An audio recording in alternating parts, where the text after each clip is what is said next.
বিপিএলে prize money বাড়ল 2,03,00,000 টাকা। নতুন ক্যাটাগরিতেও থাকছে পুরস্কার। বিপিএল ফাইনালের আগেই বাংলাদেশ ক্রিকেট বোর্ড সুখবর দিল অংশগ্রহণকারী দল ও খেলোয়াড়দের। এবারের আসরে মোট প্রাইজ মানি বেড়েছে 2,03,00,000 টাকা।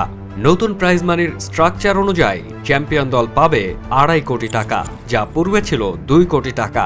রানার্স আপ দল পাবে 1.5 কোটি টাকা, যা পূর্বে ছিল 1 কোটি।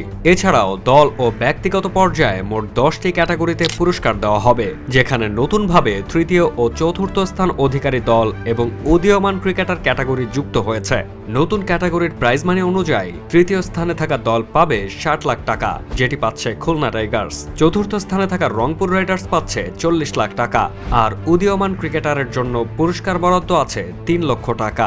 অন্যান্য পুরস্কারের মধ্যে রয়েছে টুর্নামেন্ট সেরার পুরস্কার হিসেবে থাকছে 10 লাখ টাকা। ফাইনালে ম্যাচ সেরা ক্রিকেটার পাবেন 5 লাখ টাকা, সর্বোচ্চ রান সংগ্রাহক পাবেন 5 লাখ টাকা, সর্বোচ্চ উইকেট সংগ্রাহকের জন্য রয়েছে 5 লাখ টাকা এবং সেরা ফিল্ডার পাবেন 3 লাখ টাকা। বিপিএল এর ইতিহাসে প্রথমবার এত বড় অঙ্কের প্রাইজ মানি ঘোষণা করল বিসিবি। এই বাড়তি প্রাইজ মানি কি টুর্নামেন্টের উত্তেজনা বাড়াবে?